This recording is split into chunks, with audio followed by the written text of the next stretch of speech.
Bom dia, boa tarde, boa noite e quiçá boa madrugada. Está começando o primeiro Um Psicólogo e um HQ e vamos analisar a personalidade do Justiceiro. Então, é justiça ou perversidade? Antes disso, vamos falar um pouco sobre o personagem. O personagem do Justiceiro ele foi criado em 1974 para ser um inimigo recorrente do Homem-Aranha. Ele apareceu na Amazing Spider-Man 129. Porém, o personagem ele fez tanto sucesso, olha só que interessante, ele fez tanto sucesso que ele terminou virando um personagem fixo e com sua própria HQ. Então, o anti-herói estava criado. Em inglês, o nome dele é The Punisher, que nós poderíamos traduzir como o Punidor. Talvez aqui para o Brasil não ficasse muito bem esse nome, então ficou o Justiceiro. A história do Frank Castle já foi aí colocada nas telas de TV, na tela de cinema, mais de uma vez. Então acho que é bem simples de ser compreendida que ele era um veterano de guerra e sua família foi assassinada pela máfia. Ele foi o único sobrevivente do atentado e após isso então ele entra num loop desenfreado de procura por justiça ou por punição. E é nesse loop que ele se torna então o Justiceiro, ou The Punisher.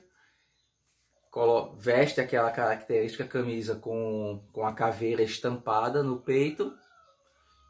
E o resto é a história que nós já conhecemos. Mas a questão é, de fato, ele procura justiça, ele é louco, ele é perverso. O que é? Quem é o Frank Castle? Antes de mergulhar na análise, é preciso entender o conceito das três estruturas psíquicas que o Freud vai trazer para a gente lá, que são a neurose, a psicose e a perversão. Aqui no canal, se vocês forem na minha playlist do Psi Explica, vai estar aqui nos cards, tem eu falando sobre essas três estruturas, mas eu vou falar basicamente aqui sobre elas. A neurose é aquela que seria a mais comum. A neurose é a estrutura na qual eu, você, a maioria de nós pertencemos segundo a psicanálise, que é aquela estrutura que nos põe como conscientes mediante o nosso problema, que tem um mecanismo do recalcamento, ou seja, onde nossos traumas, nossos medos, nossos desejos não aceitos, eles tendem a ser recalcados, tendem a ser jogados para uma área inconsciente da nossa mente e nós terminamos adoecendo por não falar, por não fazer, por não permitir desejar. Então, o neurótico é aquele que somatiza, aquele que o corpo adoece, é aquele que a mente adoece frente aos seus traumas, frente aos seus desejos, frente às suas próprias proibições, frente à sua castração. O psicótico, em contrapartida, é aquele que, no processo do Édipo, ele nega essa castração, ele cria, ele edifica o seu próprio mundo, ele edifica uma existência própria dele. Então, ele vive o real, ele está mergulhado no real. E esse daí, vamos entender, não é a realidade, não é essa realidade que nós vivemos, mas é o real, é uma instância acima da realidade, é algo que nós não alcançamos, que nós simbolizamos através do nosso imaginário. Mas no sujeito psicótico, esse real ele vem à tona. Então o inconsciente, lembra que eu falei o inconsciente, onde os traumas e tudo mais é recalcado? Isso daí é vivenciado no sujeito psicótico. Daí temos as alucinações, temos os delírios e o sujeito psicótico. Então ele vai vivenciar o seu inconsciente, ele vai sentir o seu real, aquilo que nós, em nossa realidade, não vivemos. E temos o sujeito perverso, é aquele que durante esse processo do Édipo, que a sua castração, ele entende o processo do Édipo, ele entende esse processo do pai que vem e castra, que coloca a lei através da interdição no filho. Porém, o psicótico, ele não aceita. Por ele não aceitar, ele tem a sua própria lei. Veja bem, não tem a sua própria, ele não tem o seu próprio mundo. Ele tem a sua própria lei. Ele edifica a sua própria lei. E o outro é utilizado nesse sujeito como uma via de realização dos seus desejos. O outro é uma via de prazer para esse sujeito. Esse indivíduo perverso, ele tem como característica o sadismo.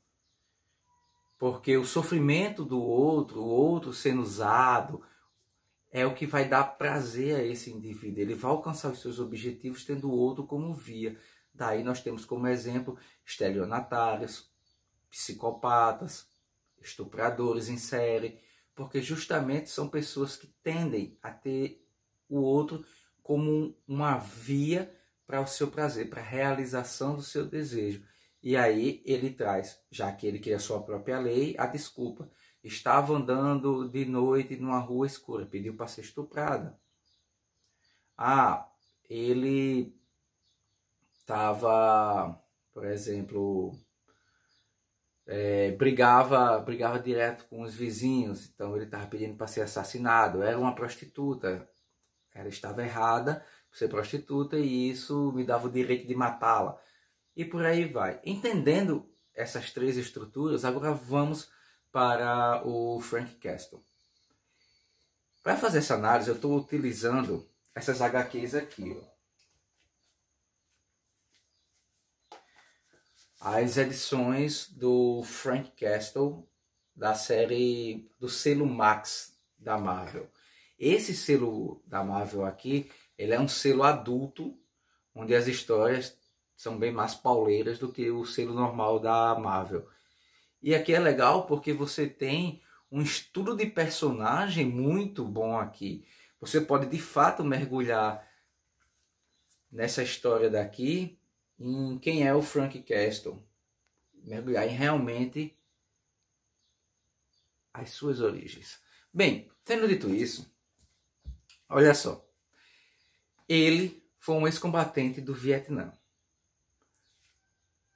E aí nós podemos trazer a questão do transtorno do estresse pós-traumático, onde em determinadas partes da HQ ele vai falar que ele reconhece em outros ex-combatentes, quando ele vê eles, que eles também têm um vazio dentro de si. Ele traz a característica de que quando ele volta da guerra, ele se sente sem propósito. E isso é uma característica de muitos ex-combatentes. Recentemente, nessa guerra ao terror, lá no Afeganistão, Iraque, muitos dos soldados, eles retornam novamente, eles se alistam, eles se voluntariam para voltar à guerra, porque meio que a vida deles perde sentido. Eles desejam novamente sentir aquela alta dose de adrenalina no seu corpo, e a vida comum não lhe dá mais desejo, a vida comum não lhe traz mais gozo, e esse sujeito, então, ele começa a sonhar, a delirar, a ouvir, a se sentir dentro da guerra muitas vezes. E esse trauma percorre a vida dele. Aquele filme Sniper americano, fica aqui a dica. Eu acho que é um dos melhores estudos de caso, baseado numa história real, sobre o que é o transtorno do estresse pós-traumático derivado de experiências com guerra. Então o Justiceiro, ele traz um pouco disso, o Frank Castle. Porém, tem duas características interessantes aqui que nós podemos abordar dele. Ele diz que quando ele começou lá no Vietnã, ele se perde, alguns amigos vão procurar ele, esses amigos são mortos, são encontrados mutilados, com os órgãos sexuais na boca, violentamente mortos, e eles encontram dois Vietcongs e ele toma a frente para matar os sujeitos como uma forma de punir a morte dos amigos, embora ele mesmo assuma que ninguém sabe de fato, talvez nem fossem quem matou eles.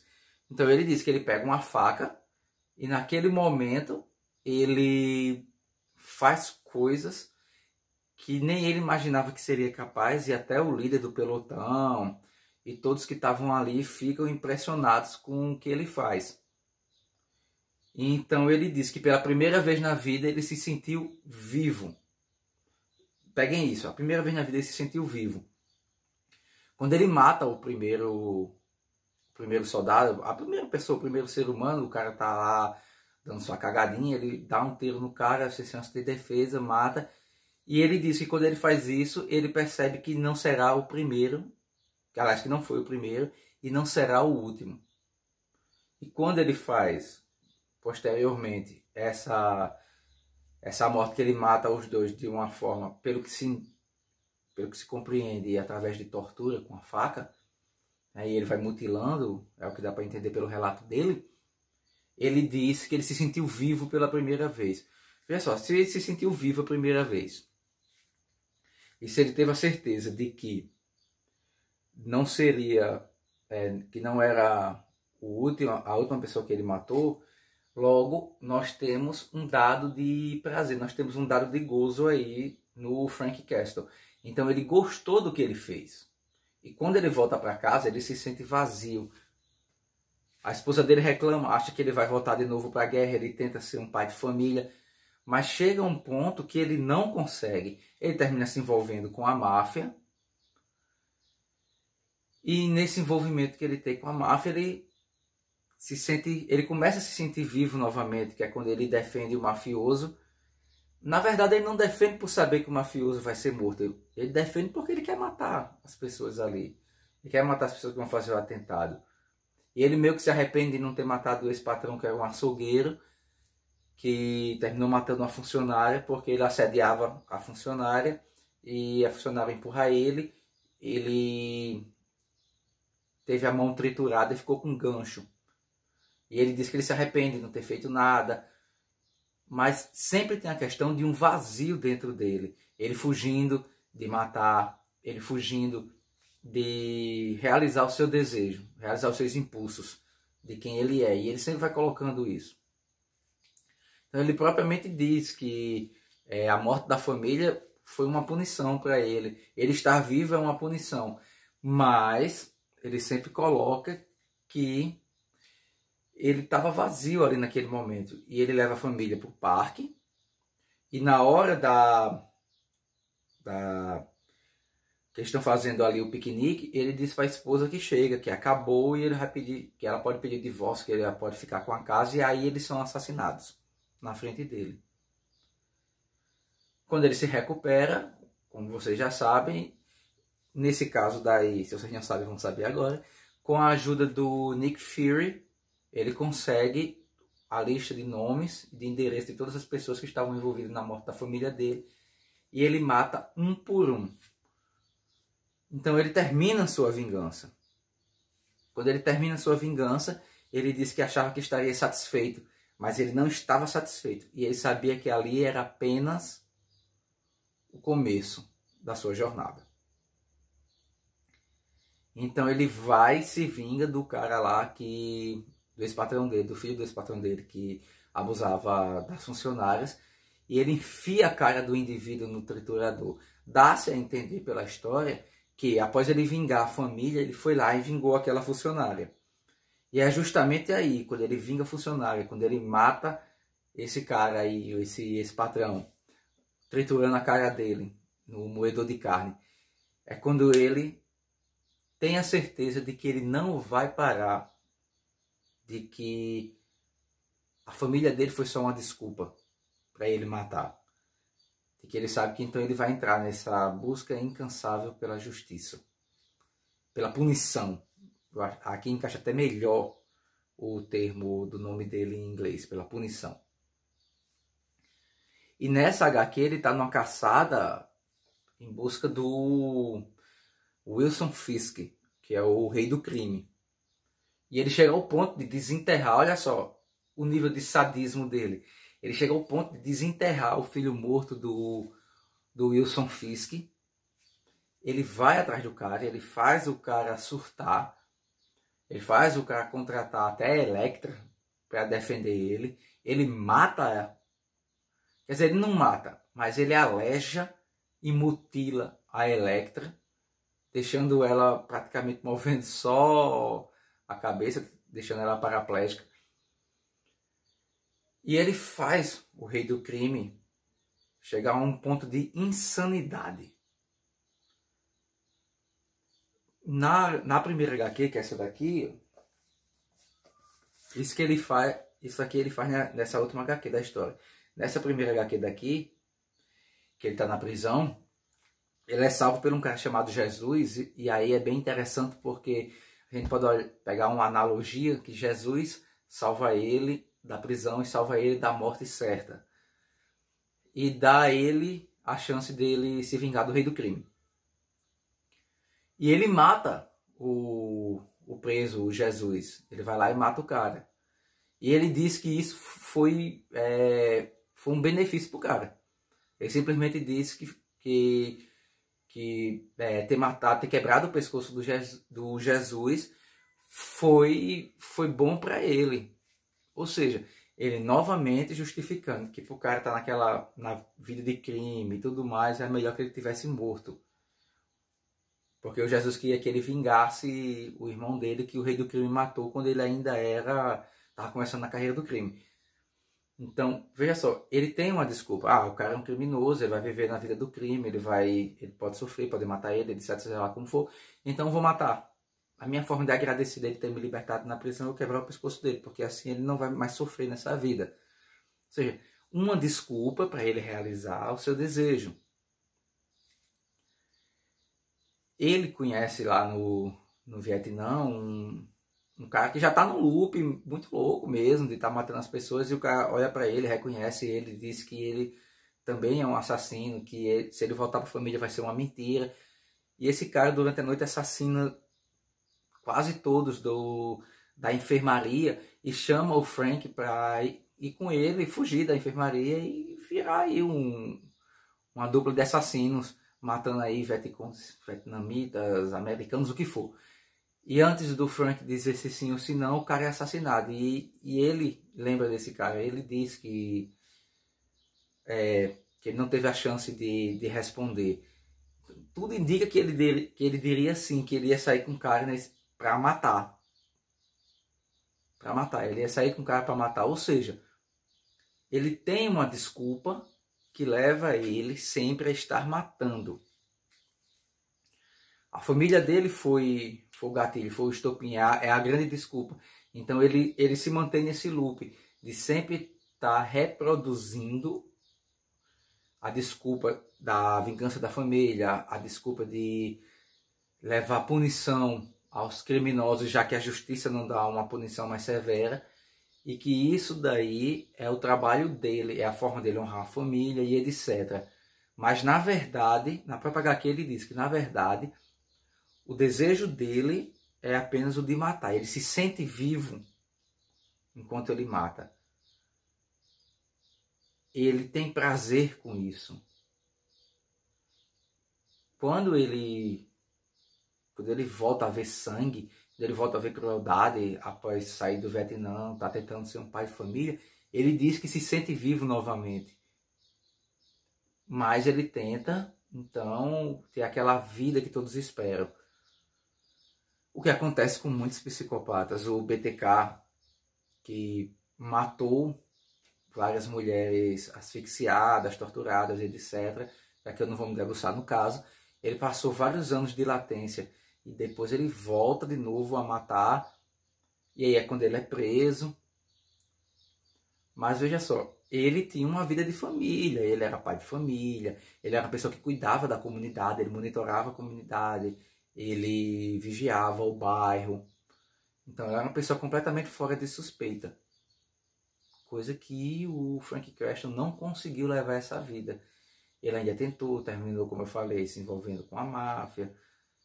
O Nick Fury sempre chamando ele para trabalharem juntos na SHIELD, mas ele não quer, porque esse senso de justiça, que é a desculpa para ele matar, impede dele entrar na SHIELD. Porque se ele entrasse na SHIELD, ele estaria sob a direção de alguém, ou seja, ele estaria sobre a lei de alguém.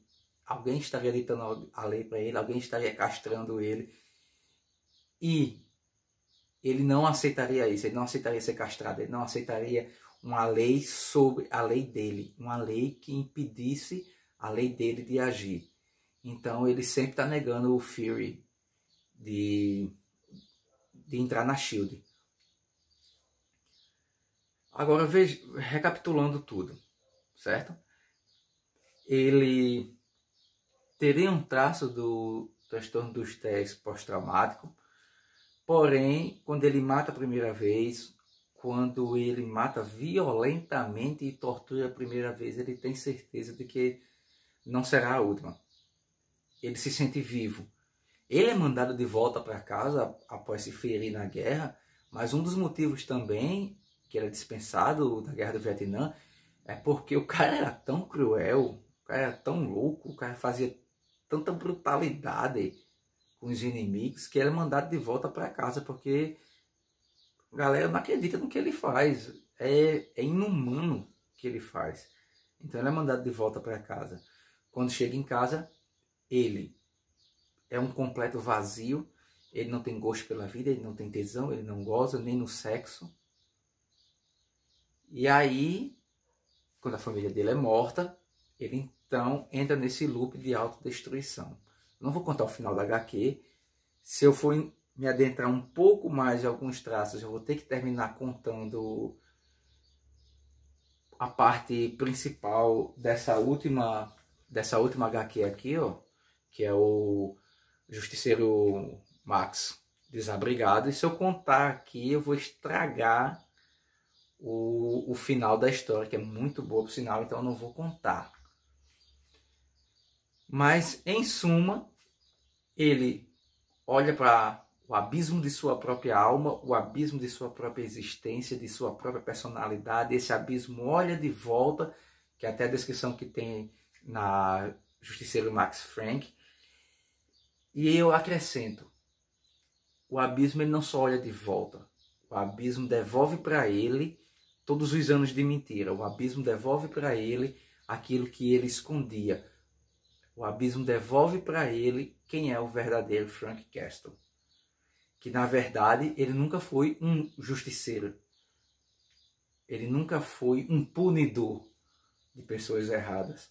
Na verdade, ele sempre foi um cara que amava e gozava ao matar. Ele era um cara que sempre foi um sujeito com a desculpa certa para cometer um crime. Ou seja, o Frank Castle, ele se encaixa no que nós chamamos da personalidade perversa, no sujeito perverso, nessa estrutura psicanalítica que nós chamamos da estrutura perversa. É o sujeito que tem o outro como gozo, que o sadismo dele, imputado sobre o corpo do outro, sobre a psique do outro, sobre a existência do outro, é o que ele faz se sentir vivo, é o que ele faz gozar, é o que ele faz ter desejos. E aí ele repete o crime, é o que todo psicopata faz. Pessoa que tem um transtorno de personalidade antissocial, popular TPA, está lá no DSM-5. Essa é a característica. Ele reproduz novamente aquilo, ou seja, se ele rouba, ele volta a roubar, se ele mata, ele volta a matar, e ele cria um ritual para isso. E esse ritual é a busca pela primeira vez que ele teve prazer, pela primeira vez que ele gozou com aquele ato. E a primeira vez que ele gozou com o ato foi quando ele matou o cara desprevenido. Mas o gozo real foi quando ele pegou uma faca, torturou, desmembrou e matou aos poucos 2 soldados vietnamitas. Foi aí que ele descobriu quem ele era. Foi aí que ele abraçou o seu lado perverso. Foi aí que o Frank Castle percebeu que a sua vida era uma vida de gozo e meio à morte. que o seu propósito de vida, o seu desejo era a morte, mas não a sua própria morte, embora ele a desejasse muitas vezes, mas era a morte do outro, porque a morte do outro, a dor no corpo do outro, a mutilação, é o que lhe proporciona prazer. Logo, o justiceiro, ele não é um cara com um transtorno de estresse pós-traumático que enlouqueceu numa guerra, que enlouqueceu pela perda da família e foi atrás de justiça, foi atrás de punição.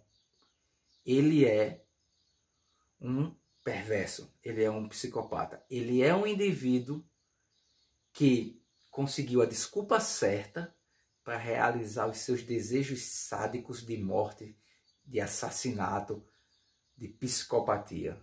Logo, o atestado do justiceiro, nada mais, nada menos do que um assassino perverso e sádico, um psicopata, uma estrutura perversa. Espero que você tenha gostado dessa análise. Estou voltando a fazer as análises. Ainda estou um pouco aqui fora de ritmo, mas espero que tenha sido produtivo. Me segue aqui nas redes sociais, ó, estão todas aqui embaixo. Aqui também tem o meu contato. Você pode entrar em contato diretamente comigo. Eu irei lhe responder, pode ter certeza. Farei até um vídeo para você respondendo o seu questionamento. Aqui também tem um link de inscrição para o grupo da revista Psitodos, onde nesse segundo semestre nós estaremos trazendo aqui alguns cursos, palestras, lives. Esperem que vai ter coisa boa chegando aí. E também o link para o grupo de estudo e produção, o PSART, onde eu, Auélio da Ferreira e a revista Psitodos estamos organizando um grupo onde nós vamos estudar os contextos psicossociais através das manifestações de arte do cinema, literatura e televisão. Então, eu espero que você se inscreva, preenche lá o formuláriozinho, eu estarei entrando em contato com você, explicando direitinho. E entre também no grupo da revista Psitodos para mais informações, tá certo, gente? Muito obrigado, o vídeo ficou um pouco longo, mas eu espero que vocês tenham gostado e tenham compreendido o que eu expliquei aqui.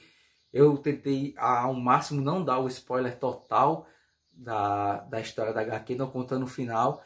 Então, muito obrigado, gente. Falou. E vocês sabem, né? Até a próxima.